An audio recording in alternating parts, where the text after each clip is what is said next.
Greetings, all you earthbound spirits. This is the Castle of Spirits True Ghost Stories podcast, broadcasting to you from the scariest and most beautiful place on earth, the Castle of Spirits. Mm-hmm. My name is Vince. I'll be your ghost keeper. My name is Jane, and I would also like to be a ghost keeper for the day. Well, you are. Okay. So you got the job, so calm down. Just relax, get into it. Just settle back and tell some stories. That's what we do here, by the way. Mm-hmm. We tell scary stories. And we like it. I like it too. Mm-hmm.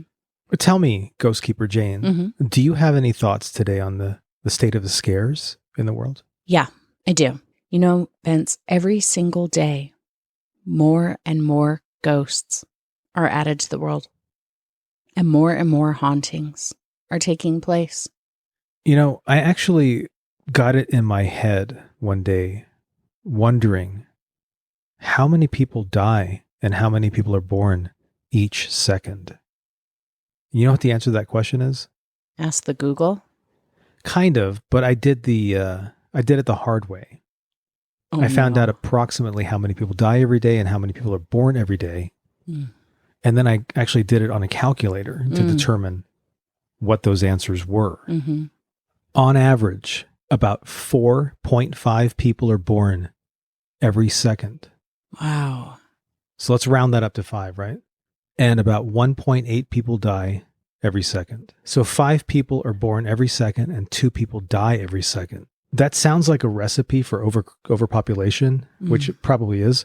And let's not think about that. But that's based on the daily averages of 385,000 births and 155,000 deaths. When you think about those figures, there are 4.5 people every second going through intense labor pains. Great.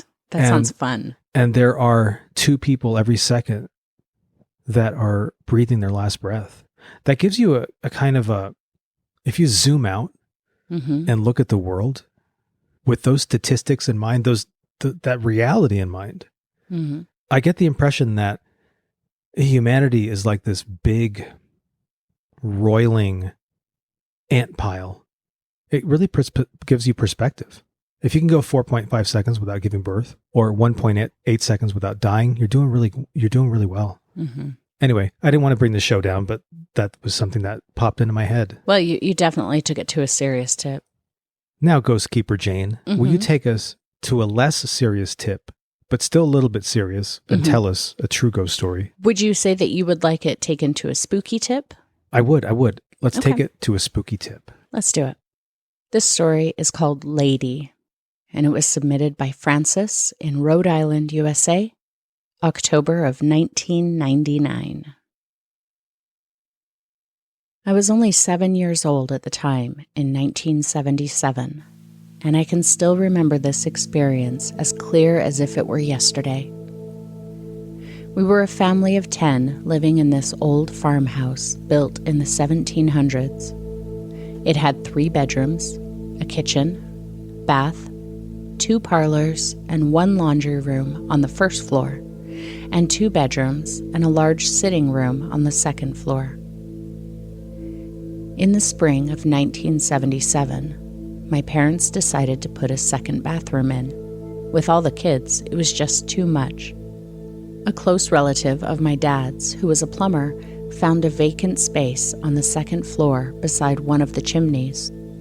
It was a sealed-off room about 6 by 8 feet. He was able to fit an old-fashioned clawfoot tub in there, along with the other necessities, toilet, sink, and mirror. During the construction, he found some things in between the floor joists.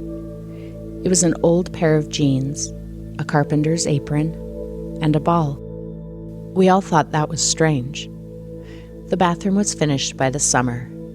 It was so cozy and always warm in there, on account of the chimney was part of one wall. My sister and I shared a room abutting that bath. We always left the bathroom light on during the night, as it gave a nice soft glow so that we could find our way. One night, I was awakened by a terrible thunderstorm. I lay there in my twin bed, so nervous from the storm that I decided to jump in my sister's bed with her.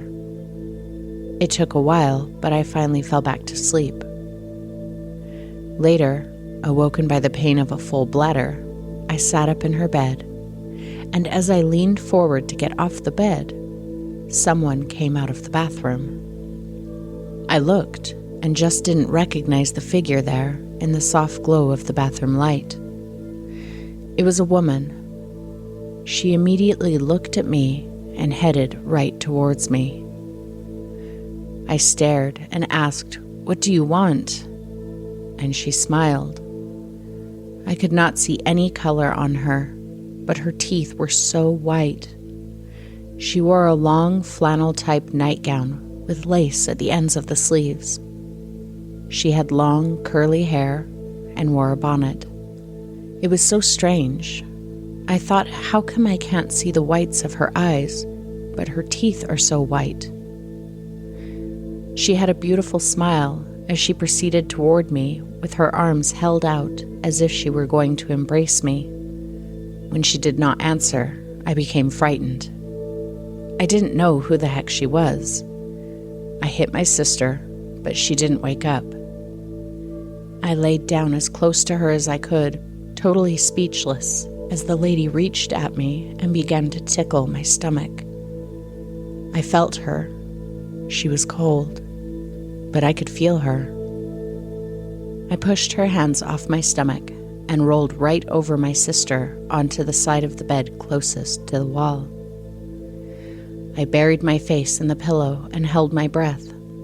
I was scared stiff, didn't move an inch, and at some point in the night, I actually fell asleep. I awoke in that same position to my sister punching me, saying, "You peed my bed. Get out of here, Tinkerbell. Mom!"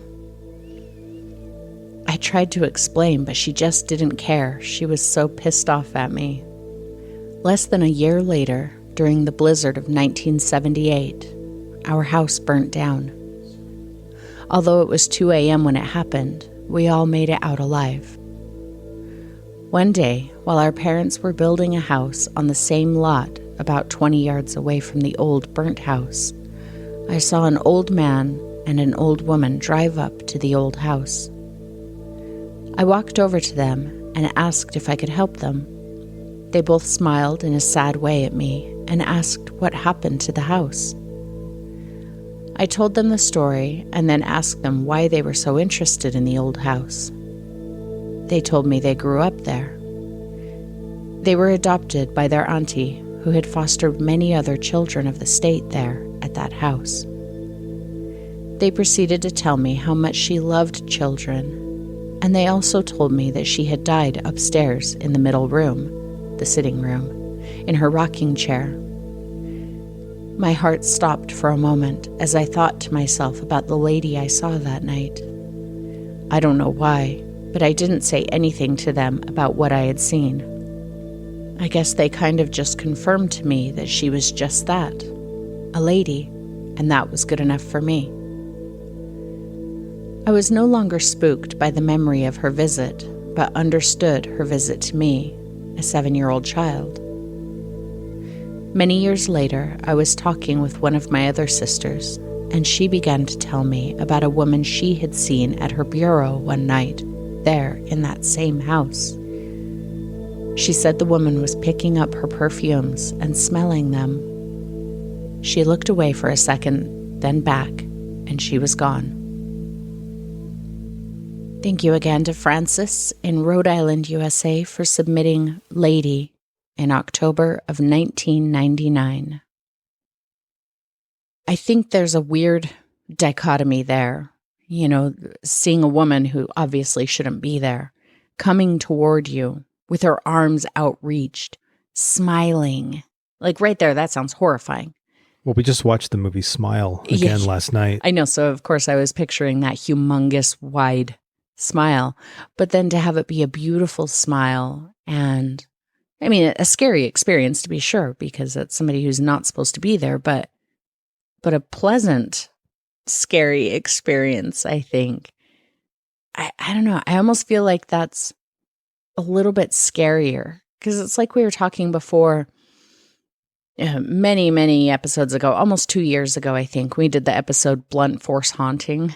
Yeah. You know, when it's too much, it becomes, you know, like that blunt force haunting. It's too much. Like, it's scary, but you can't take it all in. Yeah, it becomes sort of a terroristic aspects begin to emerge. Yeah, but when there's elements of almost comfort with it, somehow I think that can help you digest the scary even more. Yeah, it's like it's a casual, low-key, chilled out type of haunting. Yeah. That sort of is more upsetting, at least with respect to how we view the world around us every day. Mm-hmm. When you have something like that happen, I think it would make you feel unmoored.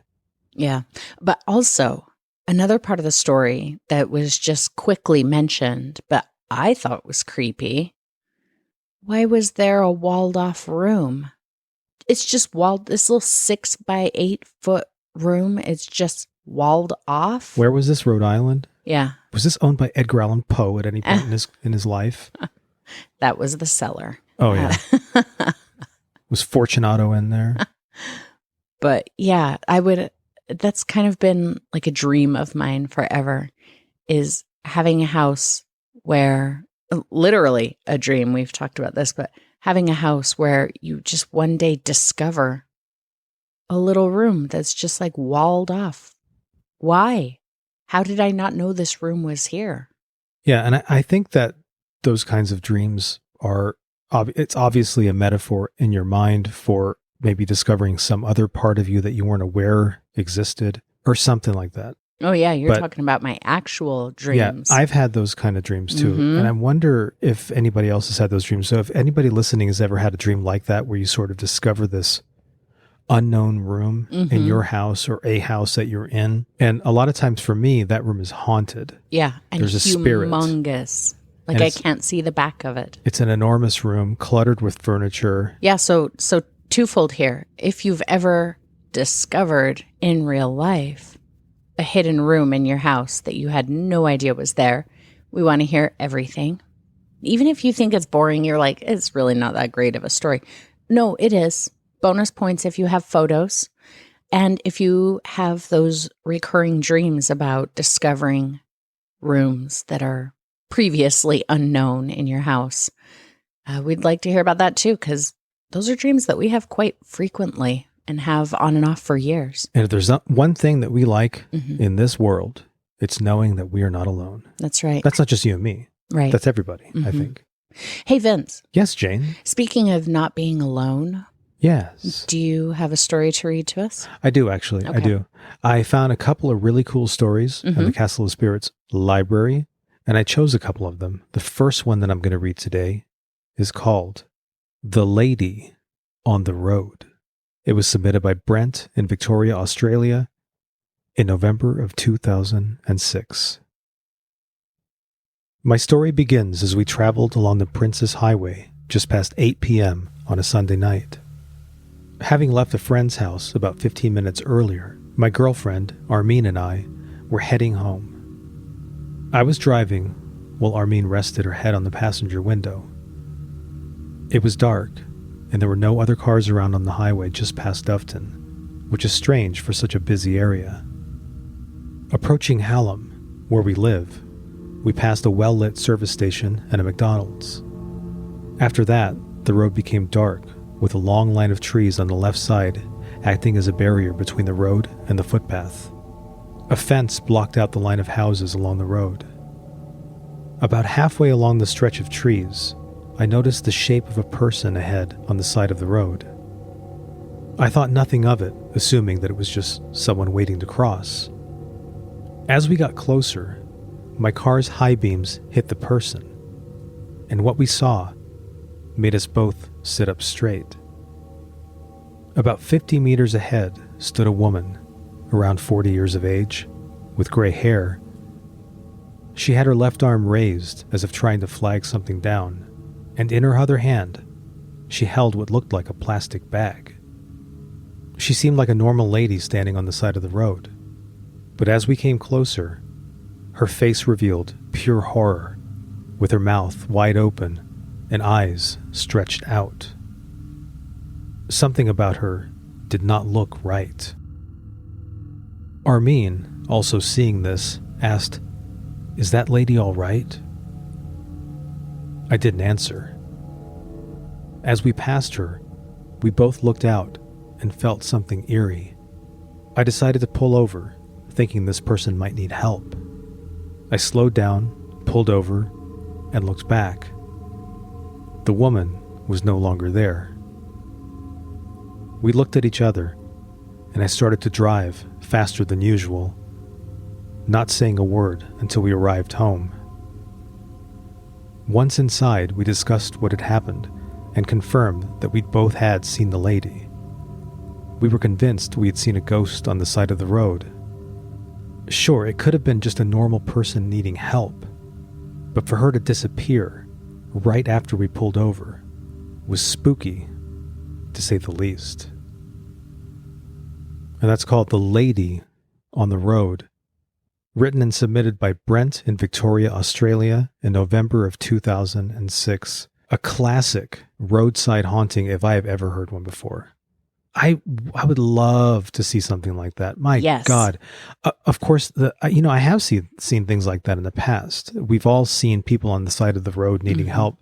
There was a brief period of time in the 90s when I was in my early 20s, right, where if I was with a friend and we passed somebody who needed help, we pulled over and helped out because we didn't have anything going. I mean, we were just hanging out, right? Yeah. I distinctly remember several occasions giving people rides and stuff like that. Never did it alone. Well, not purposefully.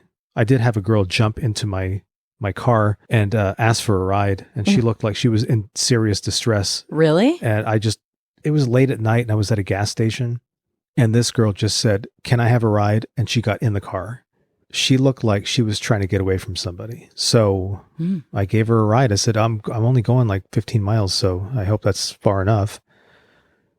I wouldn't have done that on purpose, but like I said, she seemed like she needed help. Hey, for all I know, she wasn't a real person. Well, not to say that ghosts aren't real people. Well, I think we all understand what you mean. Yeah. But same. The kind of haunting, like there's different types of hauntings. We've talked about it before that, what's your ideal haunting? What would you love to have happen? Like, do you want to see something in your house in the middle of the night? Do you want to experience something at a hotel?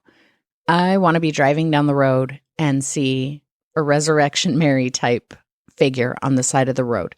I want it to be obvious that it is not a living person, just like in the reenactment of the old Unsolved Mysteries Resurrection Mary episode where they drive past her and she's like all glowing white, but her face is just this big black void. That was one of the most terrifying things I had ever seen when I was a kid and I saw that Unsolved Mysteries episode. Yeah. Yeah, that's my ideal haunting, I think. I agree. I don't think I would want a hotel haunting because you're paying a lot of money and you want to sleep at some point. Mm-hmm. And hotel hauntings probably don't let you sleep too much. Well, funny you should mention it. I actually have a hotel haunting story for you. No way. Yeah. Do tell. This story is called Haunted Vacation, and it was submitted by Kristen in Kansas, USA, August of 2000. My family and I have, for several years now, frequented a popular vacation spot. It is a very lovely place and very historical. This history is integral, in fact, to the events I am about to relay.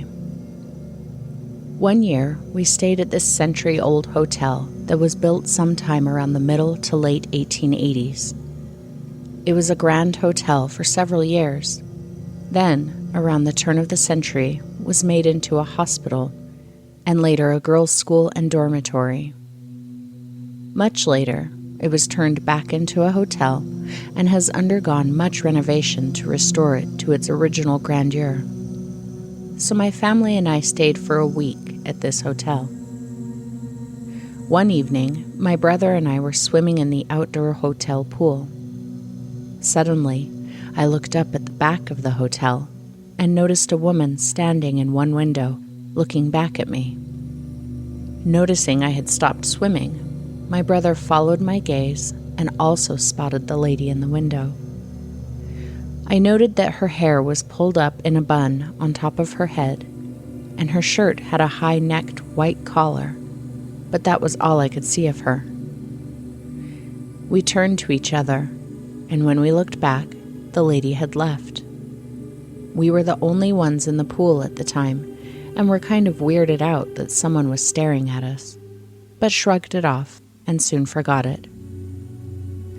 The next evening, my parents and brother and I had piled into our car to search for something to eat.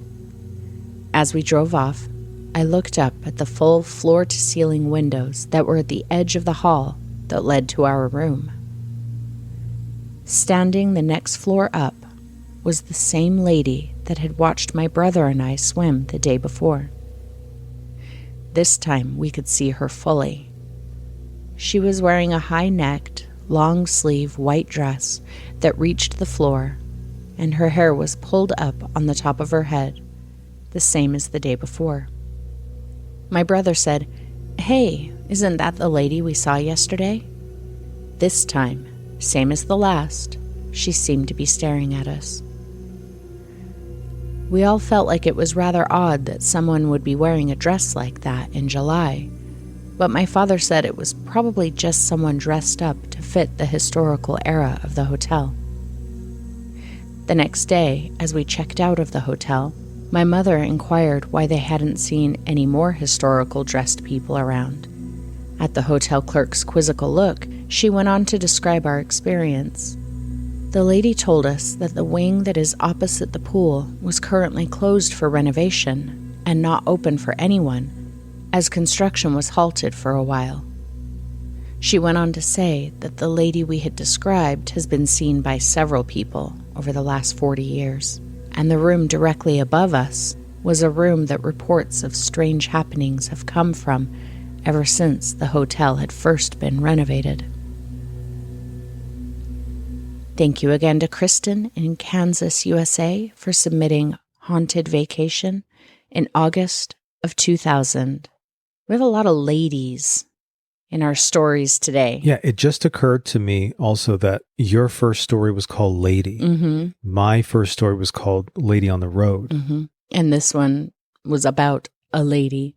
And believe it or not, a story that I chose, my next story that I chose to read, has quite a bit in common with yours. Mm. But before we get to that, I wanted to mention that this whole concept of being in a hotel and seeing something that looks like it's part of an event that's being staged, historical event, reenactments, and finding out that there's nothing like that going on at the hotel. Remember that time? Well, you do remember. Long ago, we stayed a couple of nights or one night at the Queen Mary. Yeah, in Long Beach. 2 nights, I think. 2 nights. Mm-hmm.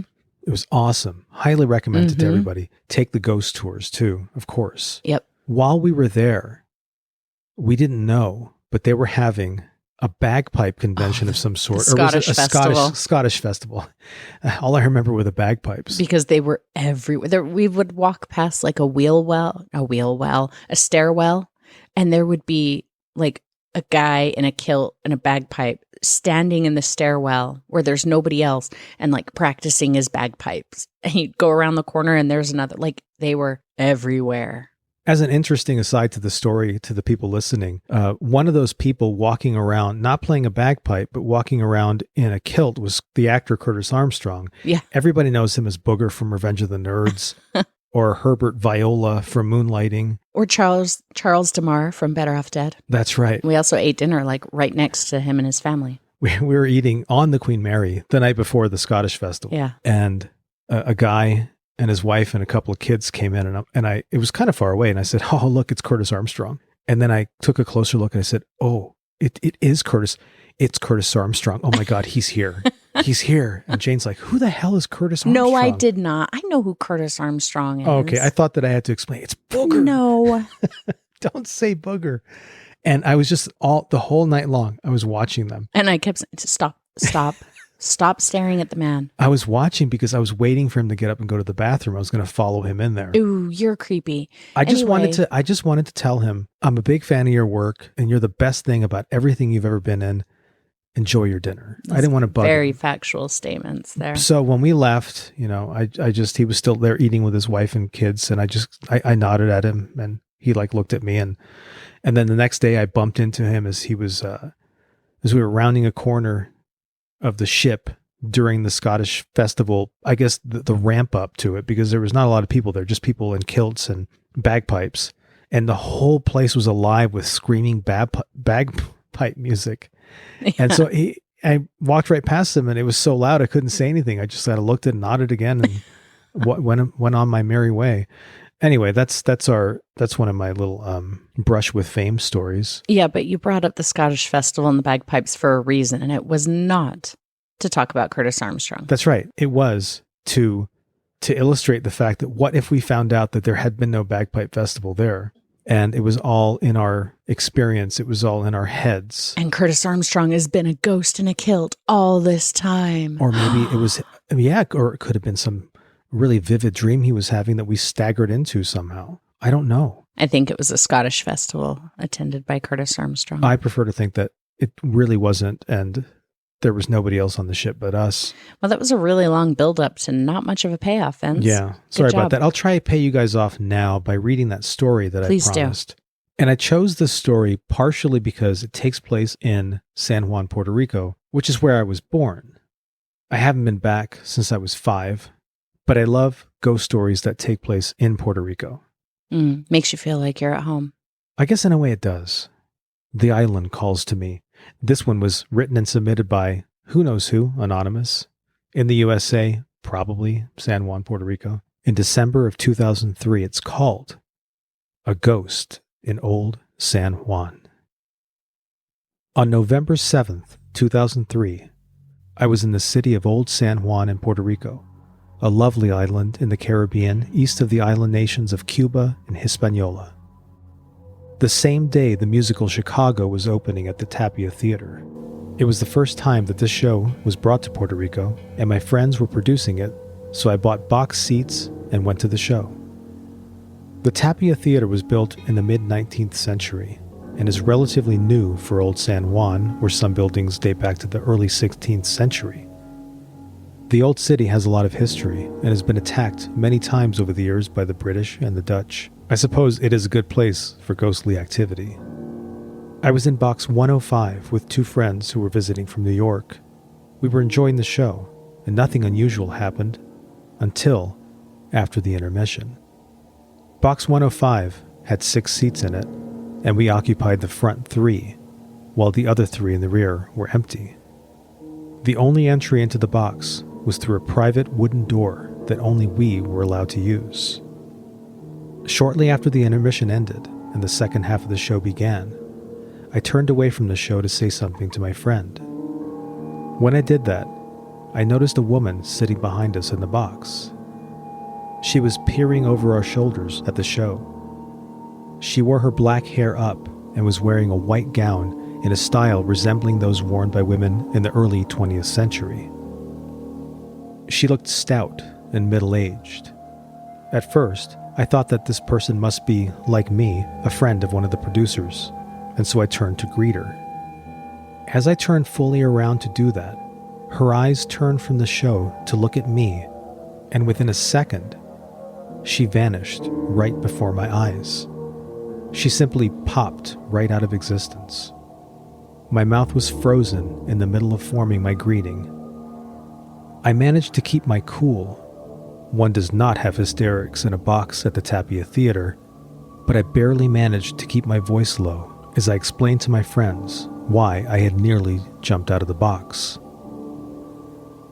Nobody else saw her, but my friends were supportive. I wish they had seen her. I don't know who she is. I only know she is dead, a woman, and wears clothes that are at least 100 years out of style. I have no explanation other than she must have really wanted to see the show. That's my story. It doesn't have an explanation, but I guess you know a show must be good if the dead are coming back to see it. And that was A Ghost in Old San Juan by Anonymous in December of 2003. That kind of freaks me out because we came, each of us today, you and I, Jane, came armed with 2 stories for the show. We don't discuss themes unless we're going to do a theme. Yeah. And in this case, we just said, grab 2 good stories and let's go. All 4 stories have to do with lady ghosts, I guess you would say. Lady ghosts. She's a lady ghost and she scared me. Yeah. You know what else today's episode served to do for me? Made you want to go visit Old San Juan? And that. But now I've got that Celine Dion song stuck in my head. No. Yes. I do too. Yeah. And I'm fighting it. Let's go with Lionel Richie. Lionel Richie's, it's not. I can't help which earworm crawls in, and it's Celine Dion. Celine Dion crawled in. I'm sticking with Lionel Richie. Was that a Commodore song or was that a Lionel Richie solo? I think it might have been a Commodore song. I'm sticking with the Commodores. How did we get on that topic? I don't know, but I'm uncomfortable remaining on it. So let's change the subject quite rapidly, please. Speaking of rapidly, the music is rapidly coming down the hall. And do you know what is coming down the hall with it? What? 4 lady ghosts. Oh my God. And as everybody who's anybody knows, that music signifies that the end of the show is upon us because it's time to feed the ghosts. Yeah. It's kind of like a Pavlovian thing. We hear that music and we know we must feed the ghosts. Yeah. Although we're not Pavlov's dogs and that. I don't know science. Yeah, I think maybe you should stop. I think there. I lost the thread on that one. You definitely did. But so it's your turn to feed the ghosts. It is my turn. So therefore, I must don the ectoplasmic gloves and get to work. Thanks everybody for tuning in to this episode of the Castle of Spirits True Ghost Stories podcast. And remember that you can possibly have your story also read on the podcast. So head over to castleofspirits.com for myriad ways you can contact us. I appreciate the fact that you used myriad correctly. I know that everybody, it's not a myriad, it is myriad ways. Anyway, go there, contact us, give us your stories. And make sure they're true, though. Maybe you could have a featured spot on our next episode. And don't forget, if you like this show, tell a friend. And if you hate it, tell 2 enemies. So how does that work again? It just does.